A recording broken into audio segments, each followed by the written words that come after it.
around the end of World War II to help the Jews settle and find a place to live after the traumatic events of the Holocaust.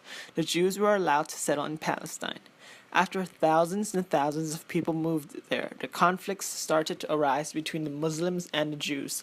The UN partitioned a plan for the two-state system, which meant that the state of Palestine and the state of Israel would live together in the area and be separated by borders. This plan was accepted by the Jews, but the British and Muslim leaders disagreed. After the British withdrew its colonization of the area, the Jews established the State of Israel according to the plan that the UN made. After the establishment of the State of Israel, instead of the Muslim leaders creating a state of their own, they joined with Arab countries such as Egypt to take military actions against Israel. This resulted in the Arab-Israeli War of 1948. This resulted in further skirmishes and great loss of Palestinian territories.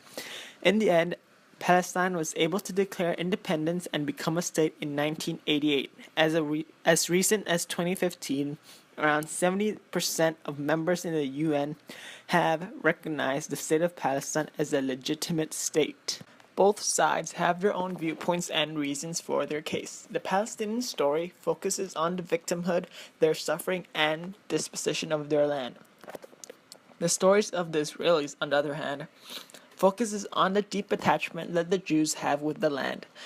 Israel's arguments also involve the partition plan given by the UN, the hostility, and the various threats from the countries surrounding them.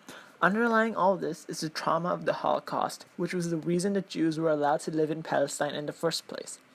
While it is true that the Jews suffered a lot during the Holocaust, they have been frequently criticized for their actions of forcibly taking land from the Palestinians. The best solution would be for the two countries to share the land. Important cities like Jerusalem are shared, but Israel are cornering the Palestinian territories. Peace is hard to achieve when Israel are building homes on the land of Palestinian territories.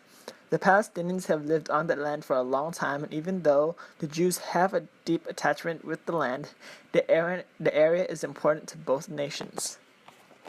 Roughly 30,000 Gazans lost jobs because of last summer's July-August conflict, according to Frode Moring, the UN Development Programme's special representative for Gaza and the West Bank. The war cost Gaza $200 million in economic losses, causing the Palestinian economy to contract for the first time in 2006, International Monetary Fund said in late January. The sharp rise in Palestinian unemployment is universally viewed as resulting from Israeli policies of closure and movement restrictions.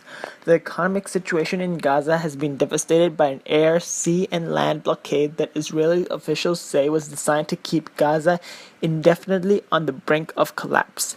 The conflict is also a major debate point in American politics. The U.S. provides Israel $9.8 million in military aid each day, while it gives the Palestinians zero in military aid. When looking at world history, ethnic conflicts have always been prevalent. An example of major conflicts between two sides of different religions can be seen in the conflict between the Protestant British and the Catholic Irish in Northern Ireland during the period known as the Troubles.